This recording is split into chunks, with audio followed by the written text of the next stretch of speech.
Hi, welcome to Rick Snyder's Washington on YouTube, where you get the premium stories for free, but a little longer than my normal social media shows over on Twitter and Facebook. Make sure you subscribe, please, helps me a lot. Okay, today, I like Sonny Billy. If you're an older fan, you remember this bumper stickers that were given out. There was a man named Ted Schumacher, who I met about 10 years ago, caught up with the story. And Ted was a young guy just out of college. He loved the team. You know, people were always arguing whether Billy Kilmer or Sonny Jurgensen should be the starter. It was a little of both. Billy eventually was much younger, and so he took over.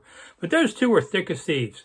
And they really enjoyed the controversy about the two, to the point that they told me a story about how they would drive around the Beltway at night and they'd look for these bumper stickers that said, "I like Sonny" or "I like Billy," that Schumacher sold. And when they spotted one, it would say it was "I like Sonny."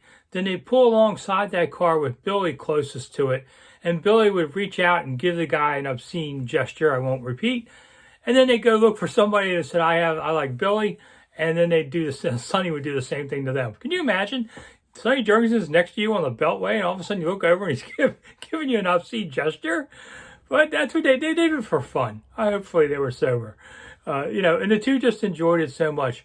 Schumacher was a young college student who decided to have some fun with it. He created the Washington Football Fan Club, and then he decided to print up these bumper stickers, and they were big yellow ones. As a matter of fact, years later, Schumacher would make a shirt out of them, and he gave me one. Here they are. That's kind of what they look like back then.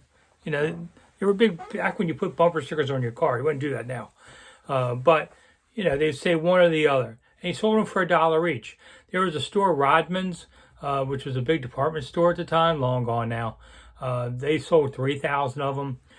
Schumacher and his buddies would sell them for $1 each outside RFK, the parking lots, 4 games. And they sold about 10,000 overall. And then the team said, "You have to stop." And they sent him a cease and desist order. Now, I'm no lawyer, but I'd like to think there's nothing said there, anything about the Redskins or any NFL trademarks or any of these things, because they'll stop you right away. The NFL doesn't believe anyone else should make money on the NFL but them. They're really tough business people. I think it was just a scare tactic, and it worked because they stopped. But there was nothing that they were trademark infringing on. It could have been Billy Madison or, Sonny Gray from the Reds. I mean, who knows? But they managed to get them to stop. So around 2009, Ted decided to print some shirts up because he had so many people ask him about it.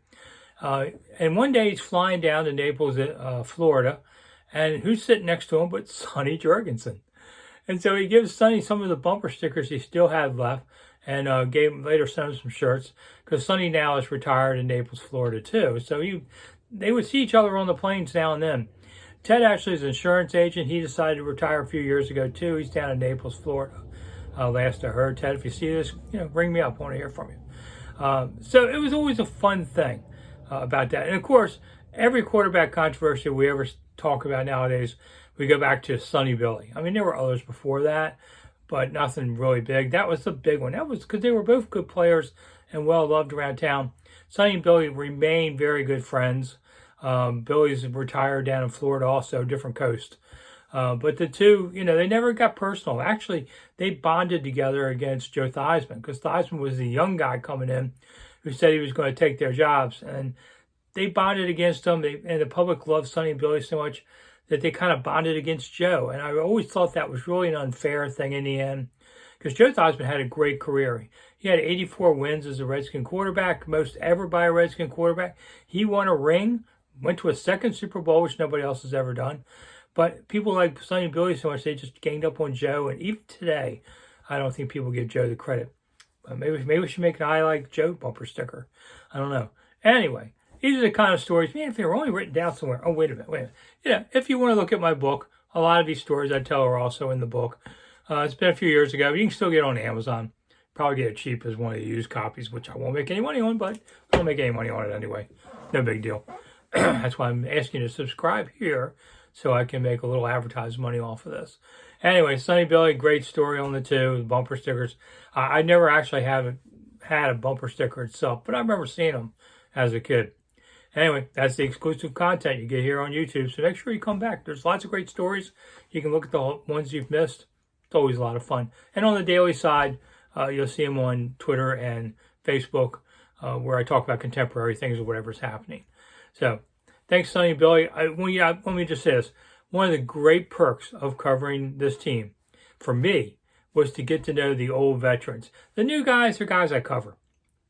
But the 70s Redskins were my personal heroes growing up in Washington. Great guys that I've met. And Sonny and Billy are two of them. It's just cool. For me, it's cool. I spent a lot of time more with Sonny than Billy. But it's cool to hang out with these guys. And Pat Fisher. And just meet all the old guys. Pat Fisher is this 130-pound bag of nothing. And you're thinking, this is one of the toughest guys in the NFL? I'll talk about him a different day.